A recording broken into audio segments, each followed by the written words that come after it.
தமிழகம் முழுவதும் வீதி வீதியாக கிராமத்துல மக்களை சந்தித்துக் கொண்டிருக்கின்றோம். ஒரு பெரிய மாநாட்டில் சந்திப்பது வேறு. திருச்சியில, மதுரையில, மதுராந்தகத்துல எல்லோரும் வர முடியாது, வந்து பார்க்கவும் முடியாதுங்க, பக்கத்துல இருந்து பேசவும் முடியாது. அதனால்தான் இன்று பாரதிய ஜனதா கட்சி, நம்முடைய தேசிய ஜனநாயக கூட்டணியுடைய எல்லா தலைவர்களும், அனைத்து இந்திய அண்ணா திராவிட முன்னேற்ற கழகம், பாட்டாளி மக்கள் கட்சி, தமிழ் மாநில காங்கிரஸ் கூட்டணியில் இருக்கக்கூடிய எல்லா தலைவர்களையும் ஒரே மேடையில கொண்டு வந்து பூத் அளவுல, தெருவுல, நகரத்துல, கிராமத்துல உங்களிடம் பேச வேண்டும் என்பதற்காக இந்த கூட்டம் நடந்து கொண்டிருக்கிறது. நீங்க ரொம்ப ஆச்சரியப்படுவீங்க. இந்த கூட்டத்தை பொறுத்தவரை 3 பூத் மட்டுமே. பூத் 121, 122, 123, 3 பூத்தினுடைய கூட்டம். தமிழகத்தில் பாரதிய ஜனதா கட்சி 22,000 இடத்துல இது போன்ற கூட்டத்தை ஏற்பாடு செய்திருக்கின்றோம். நேற்று வரை 7,300 இடத்துல தெருமுனை பிரச்சார கூட்டமாக நடத்தி முடித்திருக்கின்றோம். அடுத்து இன்னும் ஒரு 5 நாட்கள்ல மிச்சம் இருக்கக்கூடிய 15,000 இடத்துல நடத்தணும். அதனால் இந்த பகுதியில் மிகச் சிறப்பாக இதை நடத்தி கொண்டிருக்கக்கூடிய இந்த தெருமுனை பிரச்சார கூட்டத்தினுடைய தலைவராக இருக்கக்கூடிய நம்முடைய ஒன்றிய தலைவர், பாரதிய ஜனதா கட்சியினுடைய ஒன்றிய தலைவராக இருக்கக்கூடிய அண்ணன் தங்கவேல் அவர்களுக்கு என்னுடைய மனமார்ந்த நன்றிகளை தெரிவித்துக் கொள்கின்றேன். அதே நேரத்தில் நம்முடைய மாவட்ட தலைவராக இருக்கக்கூடிய அருமை அண்ணன் செந்தில்நாதன் அவர்கள் நிறைய வழக்குகள் வாங்கிட்டே இருக்கிறாங்க. ஏன்னா எப்பொழுதுமே ஒரு மக்களுக்காக தொடர்ந்து ஆக்ரோஷமாக பேசும் பொழுது, அதுவும் திராவிட முன்னேற்ற கழகம் எப்பொழுதெல்லாம் ஆட்சியில் இருக்கிறாங்களோ நிறைய வழக்கு போடுறாங்க. ஒரு 4 நாட்களுக்கு முன்பு பார்த்து அனைத்து இந்திய அண்ணா திராவிட முன்னேற்ற கழகத்தினுடைய இந்த பகுதியினுடைய மாவட்ட செயலாளர் அண்ணன் விஜயபாஸ்கர் அவர்கள் காலையில் வேட்டி எல்லாம் கட்டிட்டு போறாங்க. கூட ஒரு 10 பத்திரிகையாளரையும் கூட்டிட்டு போறாரு. எங்கெல்லாம் மண் அள்ளுறாங்க பாருங்க, எங்கெல்லாம் ஜேசிபி நிறுத்துறாங்க பாருங்க. அதை நான் டிவியில பாத்துக்கிட்டு இருந்தேன். சரி, அண்ணன் விஜயபாஸ்கர் அவர்கள் எல்லாத்தையும் கூட்டிட்டு போறாங்க, கரெக்டா காட்டுறாங்க. அண்ணன் சொன்ன மாதிரி கேஸ் போட்டுருவாங்க திமுக காரங்க மேல பார்த்தா, கொஞ்ச நேரம் கழிச்சு அண்ணன் விஜயபாஸ்கர் அவங்க மேல கேஸ் போடுறாங்க. இதனடா வம்பா போச்சு. அந்த மாதிரிதான் கரூர் மாவட்டத்தை பொறுத்தவரை இன்னைக்கு எதிர்கட்சிகளாக யார் இருந்தாலும் கூட, அது அதிமுகவாக இருக்கட்டும், பாஜகவாக இருக்கட்டும், அவர்களை முடக்குவதற்காகவே இங்கே வழக்கு போடுவது கரூர் மாவட்டத்தில் ரொம்ப அதிகமா இருக்கு. அதுவும் கரூர் மாவட்டம் இன்னைக்கு நிறைய பேச்சிலேயே நாம் இருக்கிறோம். விஜய் அவர்கள் வந்து அந்த கூட்டம் நடந்த பிறகு கரூர் மாவட்டத்தை பொறுத்தவரை தொடர்ச்சியாக அது தேசிய அளவில், மாநில அளவில் ஒரு பேசும் பொருளாக இருக்கக்கூடிய ஒரு மாவட்டமாக மாறி இருக்கிறது. நமக்கு அதெல்லாம் வேண்டாங்க. நமக்கு ஒரு ஆரோக்கியமான அரசியல் வேண்டும், மக்களை மதிக்கக்கூடிய ஒரு அரசியல் வேண்டும், சாதாரண மனிதனுக்கும் கூட மரியாதை கொடுக்கக்கூடிய ஒரு அரசியல் வேண்டும்.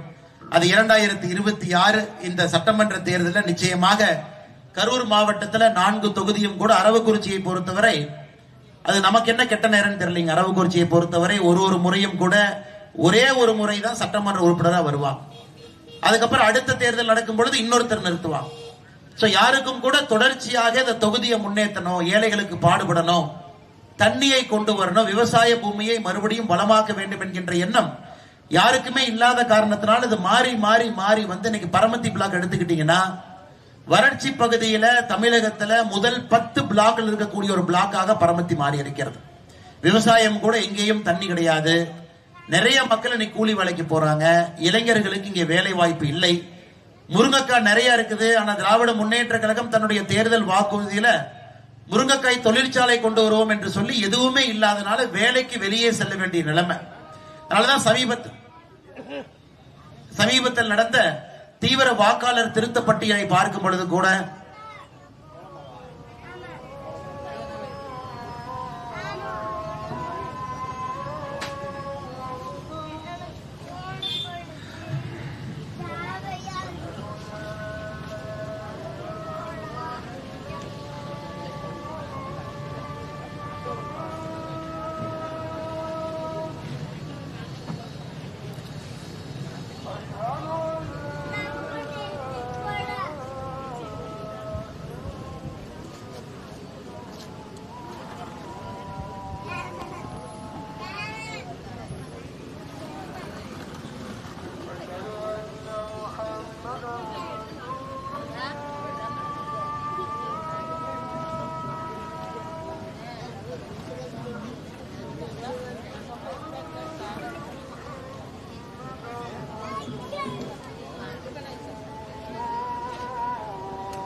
அதை பார்க்கும் பொழுது இந்த தொகுதியினுடைய முன்னேற்றத்திற்காக யாருமே பாடுபடுற மாதிரி தெரியலீங்க.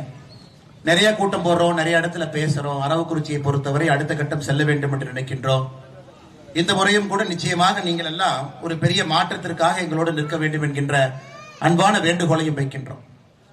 தீவிர வாக்காளர் சிறப்பு திருத்த பட்டியலுக்கு பிறகு அரவக்குறிச்சி பார்த்தீங்கன்னா 1,84,000 வாக்காளர்கள் இருக்கிறாங்க. இன்னைக்கு தமிழகத்துல வாக்காளர்கள் குறைவாக இருக்கக்கூடிய ஒரு சட்டமன்ற தொகுதியில் அரவக்குறிச்சியும் ஒன்றுதான். ஏன்னா நிறைய பேர் வெளியே போயிட்டு இருக்கிறாங்க. போன தேர்தலில் 2,05,000 பேர் இருந்தாங்க. இந்த தேர்தலில் 1,84,000 பேர். அப்ப நீங்க கணக்கு போட்டு பார்த்தீங்கன்னா 21,000 பேர் போன தேர்தலில் இருந்தவங்க இந்த தேர்தலில் கிடையாது. இது இப்படியே மாறிக்கிட்டே போச்சுன்னா 1,90, இப்படியே மாறிக்கிட்டே போச்சுன்னாங்க 1,70, 1,60, 1,50 வரைக்கும் வந்துடும். ஏன்னா நிறைய இளைஞர்கள் தொகுதியை விட்டு வெளியே போறாங்க. வெளியே போய் அங்க அவங்க அட்ரஸ் வச்சுக்கிறாங்க, அங்க அவங்க வாக்காளர் பட்டியலை மாத்திக்கிறாங்க. இதெல்லாம் நமக்கு இருக்கக்கூடிய ஒரு அபாய சின்னம். அதனால இது எல்லாம் நீங்க மனசில் எடுத்துக்கிட்டு எந்த அளவுக்கு அரவக்குறிச்சியினுடைய முன்னேற்றம் இந்த முறை அடுத்த கட்டம் செல்ல வேண்டும், வளர்ச்சி வரணும், தொழிற்சாலை வரணும், விவசாயத்தை நம்பி இருக்கக்கூடிய மக்களுக்கு ஒரு நல்ல ஒரு எதிர்காலத்தை உருவாக்கி கொடுக்கணும். அதெல்லாம் நீங்க யோசிக்கணும். ஒரு பக்கம் நம்ம நிறைய விஷயம் உங்க முன்னாடி பேச போறோம். ஊழல் அதிகமாயிருச்சு, உங்களுக்கு தெரியும். இன்னைக்கு பெண்கள் கஷ்டத்தில் இருக்கிறாங்க, எந்த மாற்று கருத்துமே கிடையாது.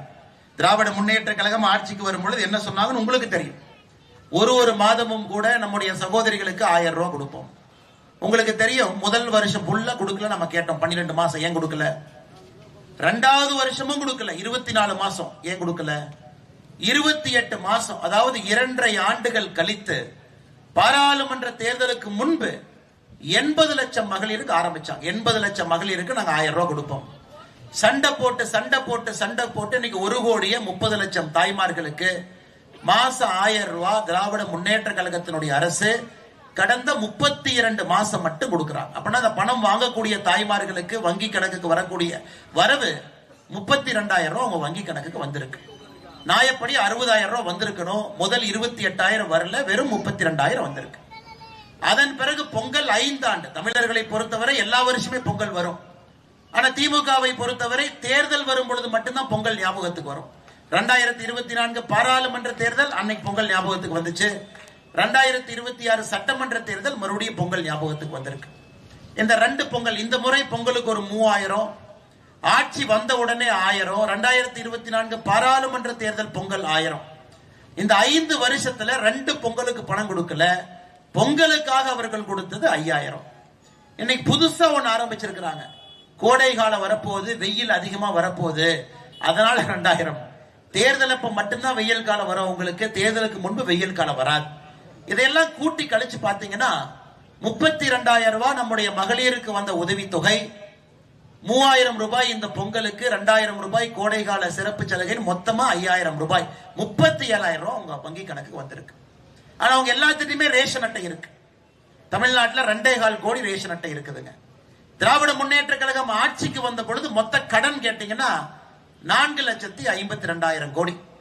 அப்ப ஒரு ரேஷன் அட்டையை கழிச்சு பாத்தீங்கன்னா ஒரு ரேஷன் அட்டையின் மீது எவ்வளவு கடன் பாத்தீங்கன்னா ஒரு 2.5 லட்சம் ஒரு ரேஷன் அட்டையின் மீது இருந்தது.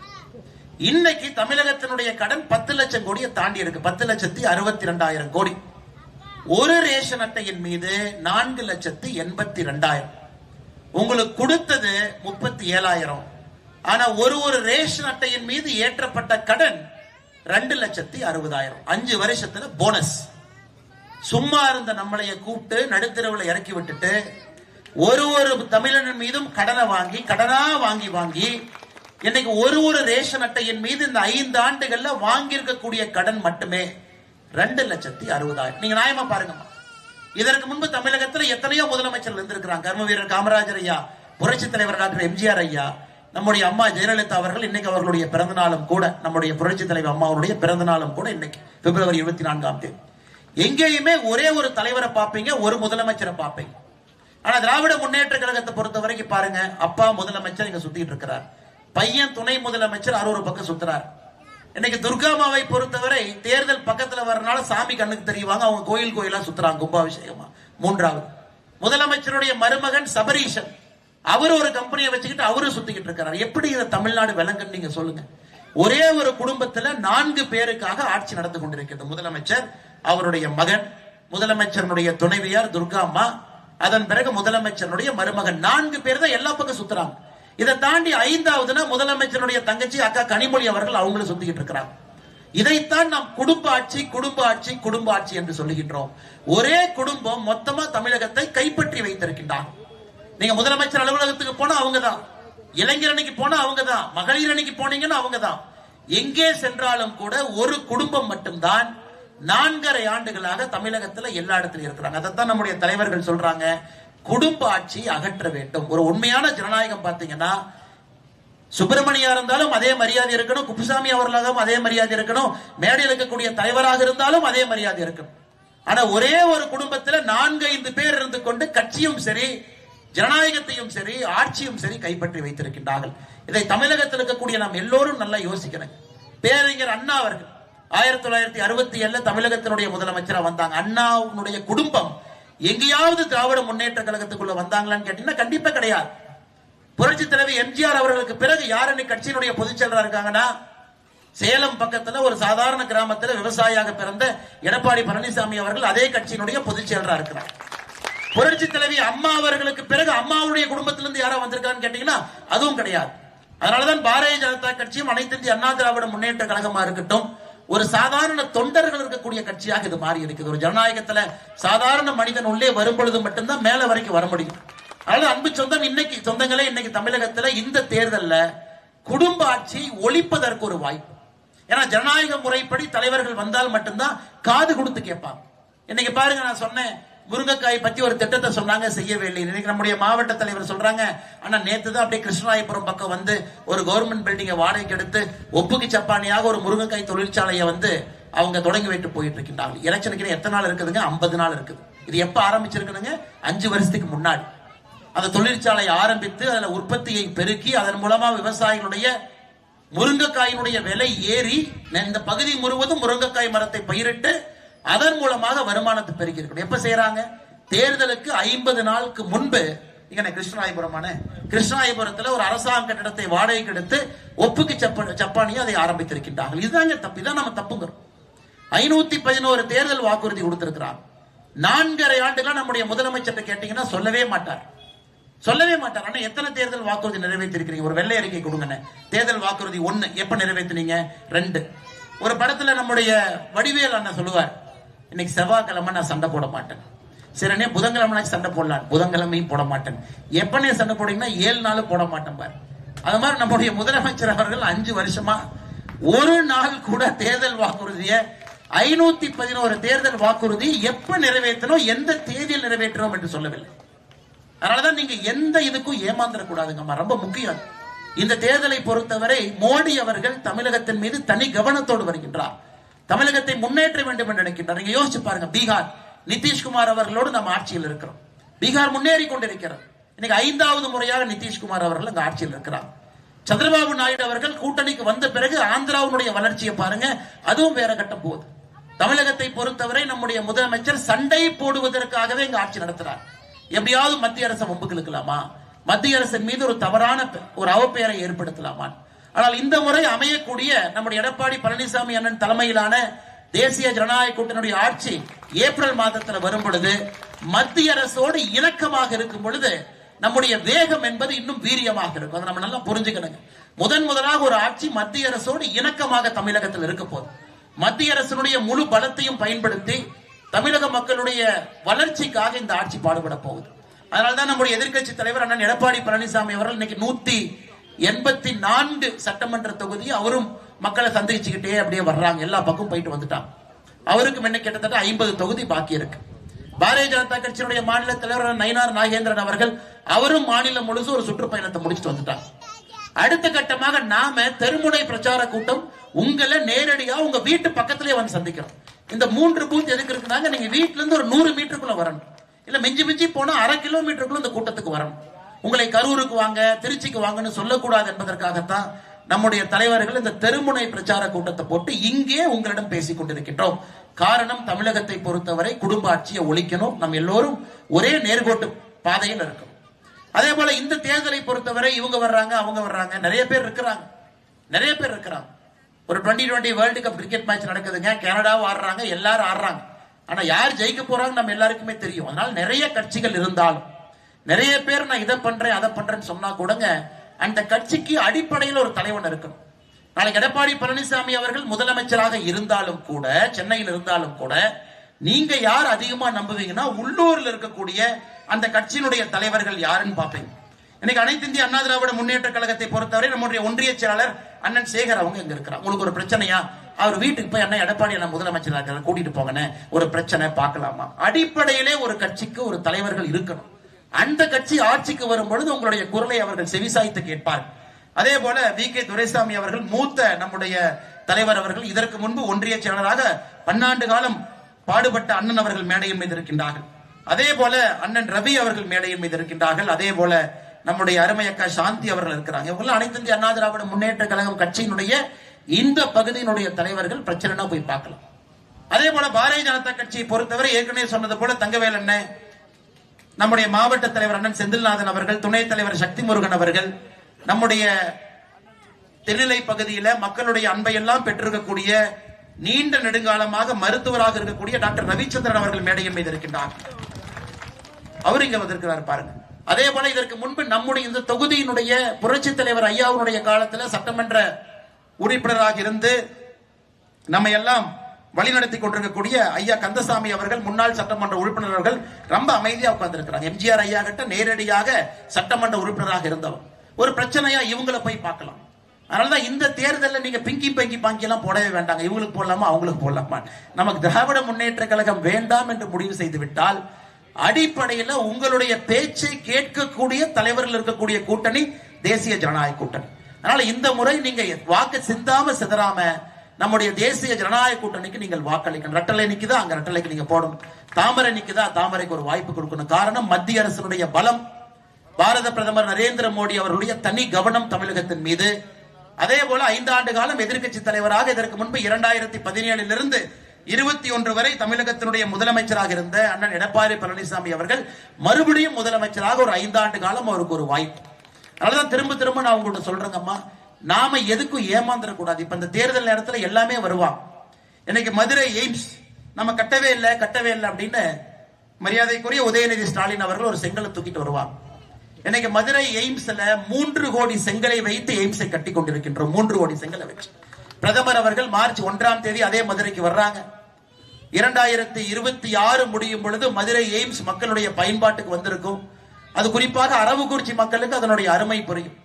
இந்தியாவில் எத்தனையோ எய்ம்ஸ் இருந்தாலும் கூட புதுடெல்லியில் இருக்கக்கூடிய எய்ம்ஸ் அளவுக்கு இன்னொரு பெரிய எய்ம்ஸ் இந்தியாவில் இருக்குன்னா அது மதுரையில் வரக்கூடிய எய்ம்ஸ். அந்த அளவுக்கு அதே ஃபெசிலிட்டி, அந்த அளவுக்கு குறிப்பாக நம்முடைய இந்த பகுதி தமிழ்நாடு, கேரளா, கர்நாடகா, ஆந்திரா இந்த எல்லா மாநிலத்துக்கும் கூட ஒரு டெரிஷரி செக்டர், மிக முக்கியமாக அதிநவீன மருத்துவ வசதியோடு இந்த எய்ம்ஸ் வருது. திராவிட முன்னேற்ற கழகம் ஆட்சிக்கு வந்த பிறகு அங்க இருக்கக்கூடிய மரத்தை வெட்டுவதற்கு இவங்க பர்மிஷன் கேட்டாங்க. அம்மா 1.5 வருஷம் டைம் எடுத்துக்கிட்டாங்க. ஒரு மரத்தை வெட்டி அங்க எய்ம்ஸை கட்டுறதுக்கு 1.5 ஆண்டு காலம் திராவிட முன்னேற்ற கழகம் நேரம் எடுத்துக்கொண்டார். இந்த 5 வருஷத்துல எந்த காரணத்திற்கும் கூட எய்ம்ஸ் வரக்கூடாது என்பதற்காக முதலமைச்சர் அவர்கள் ரொம்ப சிரமப்பட்டார். அதையெல்லாம் தாண்டி நீங்களே சொல்லுங்க, மத்திய அரசு ஒரு திட்டத்தை கொண்டு வரலாம். அது நிலம் என்பது மாநில அரசுடைய கட்டுப்பாட்டில் இருக்கு.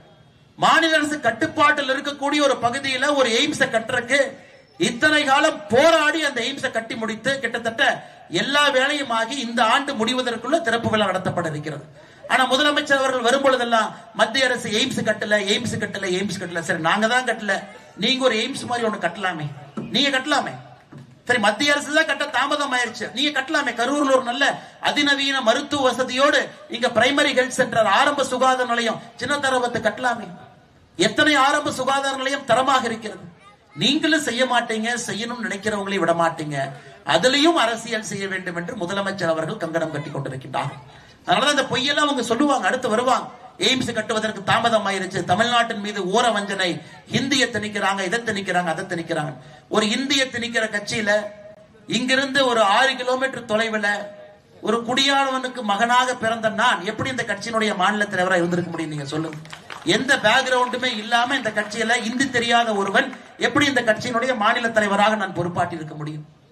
நான் இதே ரத்தம், இதே சதை உங்களோடு இருந்த ஒரு மனிதன் எப்படி இந்த கட்சியில அந்நியவனுங்களா, வேற ஊருங்களா, மேல இருந்து குதிச்சவங்களா?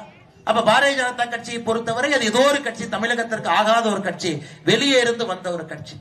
இந்த பொய்யை சொல்லி சொல்லியே இத்தனை காலம் இங்கே அரசியல் நடந்து கொண்டிருக்கிறது. அதெல்லாம் உடைப்பதற்கு இது ஒரு அற்புதமான வாய்ப்பு, நல்ல ஒரு தேர்தல். நீங்க எல்லாத்தையும் யோசிக்கணும். லஞ்சம் அதிகமாயிருச்சு நான் பேருக்காக சொல்லிங்க. தமிழ்நாட்டில் ஒரு டிஎன்பிஎஸ்சி கிராமப்புறத்தில் படிக்கக்கூடிய மாணவர்கள், நானும் ஒரு போட்டி பரீட்சை தேர்வு எழுதின காரணத்தினால சொல்றாங்க, ஒரு கிராமத்துல ஒரு குடியானவன் வீட்டிலிருந்து, ஒரு ஏழை தாய்மாரனுடைய வீட்டிலிருந்து, கூலி வேலை செய்யக்கூடிய வீட்டிலிருந்து ஒரு மனிதன் கல்வியால் மட்டும்தான் மேல வரணும். கல்வியால் எப்படி வர முடியுங்க? ஒரு போட்டி பயிற்சி தேர்வை எழுதி மேல வரலாம். ஆனா இன்னைக்கு தமிழ்நாடு அரசு எந்த அளவுக்கு மோசமா இருக்குன்னா, ஒரு டிஎன்பிஎஸ்சி குரூப் 2 பரீட்சையை ஒழுக்கமா நடத்த முடியாத நிலைமையில இருக்கிறாங்க. பாருங்க, ஒரு டிஎன்பிஎஸ்சி குரூப் 2 சுதந்திரத்திற்கு பிறகு இந்த முறைதான் குரூப் 2 தேர்தலையே ரத்து பண்ணிருக்கிறாங்க. காரணம் குளறுபடி. எந்த மாணவன் எந்த சென்டர்ல போய் எழுதணுங்கிற அளவு கூட உங்களுக்கு தெரியல. அந்த டிஎன்பிஎஸ்சி அதிகாரியா இருந்தவருக்கு நேற்று ப்ரமோஷன் கொடுத்திருக்காங்க. தமிழக தேர்தல் ஆணையத்தினுடைய துணை செயலாளர். இதெல்லாம் என்ன போய் சொல்றது? பேய் வேண்டாம்னா பிசாச பிடிச்சி கல்யாணம் வச்சாம்பா. பேய் வேண்டாம் வெளியே போனா பிசாச பிடிச்சி கல்யாணம் வச்சாங்க அப்படிங்கிற மாதிரி டிஎன்பிஎஸ்சில 9000 பேர் இருக்கக்கூடிய ஒரு பரீட்சையை நடத்த முடியாத ஒரு ஐஏஎஸ் அதிகாரி திராவிட முன்னேற்ற கழகத்தினுடைய ஆட்சியில 8.5 கோடி மக்களுக்கு தேர்தல் நடத்துவாராம். இந்த அநியாயத்தை எங்கேயாச்சும் பார்த்திருக்கிறீங்களா? அவரை தூக்கி தேர்தல் கமிஷனுடைய இணை ஆணையராக போட்டு வச்சிருக்கிறாங்க. அது மாநில அரசுடைய கட்டுப்பாட்டில் அவர்கள் போடக்கூடியது. மத்திய அரசு தலையிடுவதற்கு அங்கே அனுமதி இல்லை. அதுதான் அன்பு சொந்தங்களை, எல்லாத்தையும் சொதப்பி வச்சிருக்கிறாங்க. எங்கேயும் சரியா பண்ணல. விவசாயம் இன்னைக்கு முதலமைச்சர் அவர்கள் தம்பட்டம் அடிப்பார். தமிழ்நாடு தான் இந்தியாவிலே வேகமாக வளரக்கூடிய ஒரு மாநிலம், 11% வளர்ந்தோம், 11% வளர்ந்தோம். எங்க 11% வளர்ந்தாங்க? விவசாயம் 3% வளர்ச்சி இருக்கு. 3% தண்ணியே இல்ல, வாக்கியாலே வெட்டல, வாக்கியாலே தூர் வரல, புதுசாக அணை கட்டல. அமராவதியினுடைய உபரி நீரை அந்த பகுதியில் இருக்கக்கூடிய கிராமத்துக்கெல்லாம் கொண்டு போயிருந்தால் விவசாயம் வளரும். எங்கேயுமே எதுவும் செய்யாம தமிழ்நாடு எப்படிங்க வளரும்? விவசாயத்தினுடைய வளர்ச்சி என்பது தமிழகத்தில் வெறும் 3 விழுக்காடு, வெறும் 3 விழுக்காடு. ஏழை மக்கள் ஏழை மக்களாகத்தான் இருக்கிறார். பெரும் பணக்காரர்கள் பெரும் பணக்காரர்களாக மாறிக்கொண்டிருக்கின்றார்கள். அதையெல்லாம் நீங்க இந்த முறை இந்த தேர்தல் 2026 ஏப்ரல் மே மாதத்தில் நடக்கக்கூடிய தேர்தலில் ஒரு முறை யோசிச்சு, நமக்கு ஆள தகுதியானவர்கள், அனுபவமானவர்கள், உள்ளூர்ல இருக்கக்கூடியவர்கள், நமக்கு நம்முடைய பேச்சை கேட்கக்கூடியவர்கள், செவி சாய்ப்பவர்கள், அவங்க ஆட்சிக்கு வர வேண்டும் என்கின்ற எண்ணத்துல நீங்கள் வாக்களிக்க வேண்டும் என்று சொல்லுகின்றேன். அதையெல்லாம் தாண்டி பாருங்க, இன்னைக்கு தமிழகத்தை பொறுத்தவரை 2-3 பேர் சொன்னாங்க. அண்ணன் செந்தில் பாலாஜி அவர்கள் இதே தொகுதியில சட்டமன்ற உறுப்பினராக இருந்தார். இதே தொகுதியில சட்டமன்ற உறுப்பினர் இருந்தவர் கரூர் தொகுதிக்கு சட்டமன்ற உறுப்பினராக போனார். இன்னைக்கு கரூர்ல இருந்து கோயம்புத்தூர் தொகுதியில சட்டமன்ற உறுப்பினராக நிற்க வேண்டும் என்று நினைக்கின்றார். அது தவறு கிடையாது. ஆனா செந்தில் பாலாஜி அவர்கள் எதற்காக அமைச்சர் பொறுப்பிலிருந்து நீக்கப்பட்டார்? ஒருவேளை இன்னைக்கு திருவள்ளுவர் அவர்கள் இந்த கலிகாலத்துல நம்மோடு திருவள்ளுவர் ஐயா இருந்தாருன்னா என்ன சொல்லுவாருன்னாங்க, 10 ரூபாய் பாட்டிலுக்கு வாங்கினா புலால் சிறைக்கு செல்லுவது நிச்சயம் அவரே ஒரு குரல் எழுதுவார். அந்த அளவுக்கு இன்னைக்கு கரூர் மக்கள் அரசியல்ல பல இடத்துல நம்ம தலைகுனிந்து நிற்கின்றோம். பல இடத்துல நம்ம தலைகுனிந்து நிற்கின்றோம்னா, அரவக்குறிச்சி எலெக்ஷன் மாடல் ஒரு காலத்துல ஆரம்பிச்சாங்க. கரூர்ல செந்தில் பாலாஜி முன்னாள் அமைச்சர்களுடைய அட்டூழியம், இதெல்லாம் கூட கரூர் அரசியல்லாவே நிறைய பேர் ஒதுங்கக்கூடிய ஒரு நிலைமைக்கு கொண்டு வந்து நிறுத்தி இருக்கின்றார். எனக்கு அனைத்து இந்திய அண்ணா திராவிட முன்னேற்ற கழகத்துல எத்தனையோ பேர் எனக்கு தெரியும். அவர்களை அடக்குவதற்காக அவங்க வீட்டுல கஞ்சா வைத்து காலையில ரைடு பண்ணி அனைத்து இந்திய அண்ணா திராவிட முன்னேற்ற கழகத்தினுடைய எத்தனையோ தலைவர்கள் கடந்த 5 ஆண்டுகள்ல கரூரிலே கைது செய்யப்பட்டிருக்கின்றார்கள். பாரதிய ஜனதா கட்சியினுடைய தலைவர்கள், தொண்டர்கள் எத்தனை பேர் கைது செய்யப்பட்டிருக்கின்றார்கள்? நீங்க பாருங்க, ஒரு மனுஷன் புலால் சிறைக்கு 300 நாட்களுக்கு மேலே இருந்து திரும்ப வந்து திரும்ப அதே வேலையை மறுபடியும் செஞ்சிட்டு இருக்கிறான். கோயம்புத்தூருக்குள்ள போனா கரூர் குரூப், சென்னைக்கு போனா கரூர் குரூப், ஒரு 20 பேரை வச்சுக்கிட்டு டாஸ்மார்க்ல வசூல் பண்றது. எங்கே சென்றாலும் கூட தலை நிமிர்ந்து நிற்க வேண்டிய நம்முடைய கரூர் மக்கள் இந்த கரூர் குரூப் என்கின்ற ஒற்றை பெயர்ல எங்க போனாலும் 10 பேர் வசூலுக்கு வச்சிருக்கிறாங்க. டாஸ்மார்க் பாட்டிலுக்கு வாங்கணும், மூடிக்கு வாங்கணும், டாஸ்மார்க் அட்டைக்கு வாங்கணும். எங்கே சென்றாலும் கூட கரூர் குரூப் என்று மொத்த கரூர் மாவட்டத்திற்கும் கூட ஒரு அவப்பெயரை கரூர் சட்டமன்ற தொகுதியினுடைய இன்னைக்கு இருக்கக்கூடிய எம்எல்ஏ அவப்பெயரை ஏற்படுத்திட்டு இருக்கிறார். அதெல்லாம் நீங்க யோசிக்கணுங்க. அந்த அரசியல் மாறணுங்க. இது போன்ற அரசியல் தாக்கு பிடிக்காதுங்க. இந்த அரசியல் பண்ண முடியாது. இது போன்ற அரசியல் எத்தனை நாளைக்கு இதே போல ஒரு பண அரசியல் என்பது ஏழை மனிதனுக்கு எந்த விதத்தில் அது பயன்படும்? ஒரு தேர்தல் கரூரை பொறுத்தவரை 100 கோடி, 150 கோடி, 200 கோடி தேர்தலாக இருந்தால் எந்த அரசியல்வாதி ஒரு சாதாரண மனிதனுக்கு வேலை செய்வதற்காக இங்கிருந்து பாடுபட போறார்? அதையெல்லாம் இந்த முறை நீங்க யோசிச்சு மாத்தணும். கரூர்ல நல்ல அரசியல் வரணும். ஒரே ஒருவர் இந்த அரசியலை மிக கேவலமாக மோசமாக நடத்தி கொண்டிருக்கின்றார்கள். அது போன்ற அரசியல் நமக்கு வேண்டாம். ஏன் இதே முதலமைச்சர் ஐயா M.K. ஸ்டாலின் அவர்கள், இதே முதலமைச்சர் அவர்கள் எதிர்க்கட்சி தலைவராக இருக்கும் பொழுது இதே மண்ணு கரூருக்கு வர்றார். செந்தில் பாலாஜி ஊழல்வாதிங்கிறார், செந்தில் பாலாஜியினுடைய தம்பி அசோக் ஊழல்வாதிங்கிறார். இதே முதலமைச்சர் செந்தில் பாலாஜி கைது செய்யப்பட்ட பிறகு மகாத்மா காந்தியினுடைய வாரிசுங்கிறார். யோசிச்சு பாருங்க, இந்த அநியாயத்தை எங்கேயாச்சும் நீங்க பார்த்திருப்பீங்களா? இதே மண்ணில் வந்து பேசிய ஒரு முதலமைச்சர் அவர்கள் எதிர்க்கட்சி தலைவராக இன்னைக்கு இருந்தாங்க. இன்னைக்கு முதலமைச்சராக இருப்பவர் இன்னைக்கு மகாத்மா காந்தியினுடைய வாரிசு தான் அந்த செந்தில் பாலாஜின்னு பட்டம் சூட்டிக்கிட்டு இருக்கிறார். அதனால் நீங்கள் வாக்களிக்கும் பொழுது இதெல்லாம் யோசிக்கணும். நம்மை பொறுத்தவரை இணைந்து நிற்கின்றோம். இந்த முறை ஒரு மாற்றத்தை கொடுக்கணும். அரவக்குறிச்சி, கரூர், கிருஷ்ணாயபுரம், குளித்தலை 4 சட்டமன்ற தொகுதியிலும் கூட பணி செய்யக்கூடிய சட்டமன்ற உறுப்பினர்கள் இங்கிருந்து பார்க்கணும், இங்கிருந்து வேலை செய்யணும். அதே நேரத்தில் எனக்கும் பெரிய ஆசை இங்கிருந்து உள்ளூர்ல இருக்கணும், கிராமத்தில் இருக்கணும். பாரதிய ஜனதா கட்சியை பொறுத்தவரை மாநில தலைவர் பொறுப்பு சென்னைக்கு போகணும், தேசிய பொறுப்பு டெல்லிக்கு போகணும், இங்க போகணும், அங்க போகணும், எல்லா இடத்துக்கும் போகணும். உள்ளூர்ல இருந்து அரசியல் செய்ய வேண்டும் என்று ஒரு வேலையை விட்டு வந்த நானும் இங்க எங்க எல்லா பக்கம் சுத்திக்கிட்டு இருக்கிறேன். அதனாலதான் இந்த முறை பொறுத்தவரை நம்முடைய செந்தில்நாதன் அவர்கள் சொன்னார், உள்ளூர்ல இங்கே தங்கி உங்களோடாக இருந்து பணி செய்து ஒரு பிரச்சனையாக முடிக்கக்கூடிய வேட்பாளர், அது ரெட்டலையாக இருக்கட்டும், தாமரையாக இருக்கட்டும், 5 ஆண்டு காலம் நாங்க உயிர் மூச்சை கொடுத்து அவர்களோடு நின்று இந்த தொகுதியினுடைய தலையெழுத்தை மாற்றி காட்டுகிறோம். எங்களுக்கு தேவை வேலை செய்யறதுக்கு ஒருத்தர் வேணுங்கம்மா, ஒரே ஒருத்தர் நீங்க கொடுங்க. அந்த டெல்லி பிரச்சனையை நாங்க முடிக்கிறோம், சென்னை பிரச்சனை நாங்க முடிக்கிறோம். இந்த பகுதியில அது ரெட்டலை எம்எல்ஏவாக இருக்கட்டும், தாமரை எம்எல்ஏவாக இருக்கட்டும், ஒரு மனிதர் இந்த பகுதியில பணி செய்யக்கூடிய ஒரு மனிதர் பொறுப்பு பின்னாடி இருந்து அவர் கை கோர்த்து அந்த வேலையை செய்து அரவக்குறிச்சியினுடைய அடிப்படை முன்னேற்றத்துக்கு நாங்க நிற்பால். எந்த மாற்று கருத்தும் வேண்டாம். நாங்க கண்டிப்பா செஞ்சே தீருவோம். அது வாய்ப்பு மட்டும் நீங்க கொடுக்கணும். வாய்ப்பு கண்டிப்பாக யோசிச்சு கொடுங்க. 1,90,000 பேர் நம்ம தலைவர் நான் சொன்னதுல ஒரு சின்ன திருத்தத்தை சொன்னார். 184 190 25 இருந்து 190. நம்ம ஊர்ல வெளியே யாரும் போக கூடாதுங்க. இளைஞர்களை தக்க வைக்கணும், உள்ளூருக்குள்ள தக்க வைக்கணும். எப்படி தக்க வைக்கிறதுங்க? வேலை வாய்ப்பு உருவாக்கி கொடுத்தால் மட்டும்தான் உள்ளூர்ல தக்க வைக்க முடியும்.